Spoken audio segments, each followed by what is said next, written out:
I've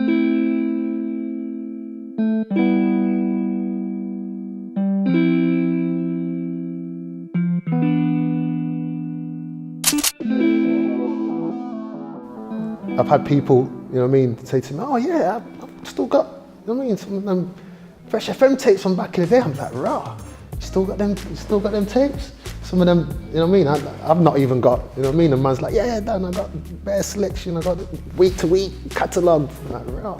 So those kind of things make you think, basket, people really are feeling what you're doing, you know, and kind of take what you're doing more seriously than you do, you know what I mean?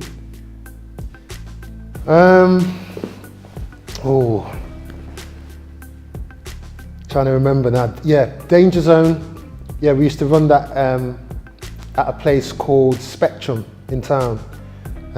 It's on Midland Street. I think it's a dance studio or something now.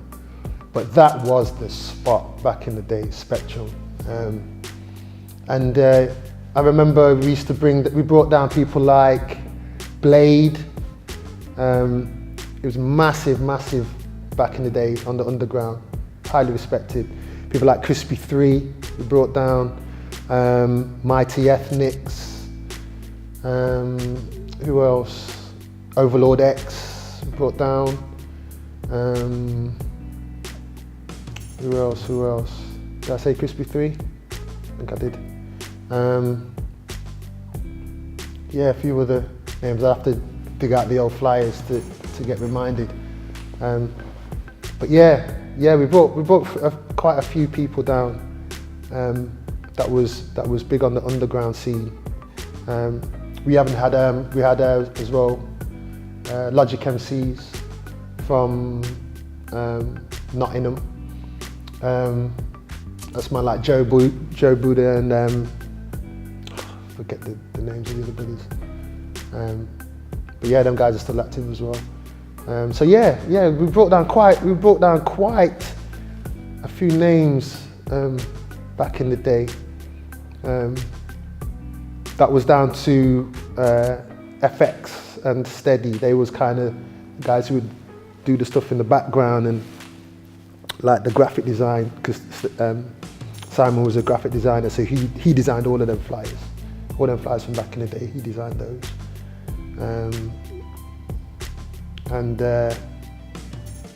Yeah, Steady would communicate with the artists as well and get them in and book them down. And yeah, I'd be the front man and the mic man on the nights. So that's how it kind of would work. But yeah, Spectrum was the spot back in the day. There was many legendary jams held there, you know? Many legendary jams, yeah. Well, again, it wasn't we weren't trying to get record deals or anything like that, like I was saying earlier. I was the only one that was creating music in that way. Steady is a DJ. FX used to DJ as well, but he was more of a graphic designer, so them guys was the brains behind it, bringing these artists in, and I was like the front man. But we was never trying to, you know, do it for getting deals or anything like that. We was just servicing the scene, you know. Leicester was massive back in the day for the scene, part of the scene. In the Midlands, Leicester was, you know, it was up there, you know. There was some legendary jams that used to happen here, you know. So no one was really trying to, you know, blow things up. We was just doing it, and it was just, that was the scene. It was, you know, it was healthy, it was vibrant. You know, them days you could go to one jam and it'd be Ram, and there'd be another jam on the same day, and you could go from one to the other and there'd be Ram same way. You know what I mean? You'd have blues after the jams, Cark, you know? So the scene was healthy, you know what I mean? So it was no one really, well, talking from a personal perspective, I wasn't doing it to try and be the best or be number one, like I was saying before. I don't do it for those reasons. I just do it just to do it because I love to do it, you know what I mean? And at the end of the day, your vibes and your skills, you know, will speak for themselves as far as the scene is concerned, you know? So those are the kind of, like you say, there was other crews doing things, but the kind of breakdancing crews were fading out because that was kind of coming out, leaving the consciousness of the scene.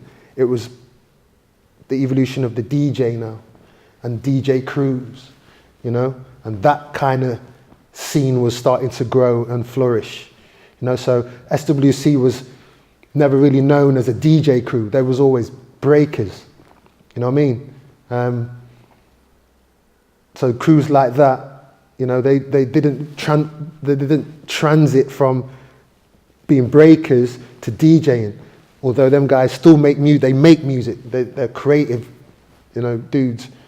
Kraski, MC producer. Same with Jedi, you know, MC producer. So they were doing different things. They never really branched out into the DJing side of things. So, you know, that was kind of how I saw the scene back then, where that's concerned.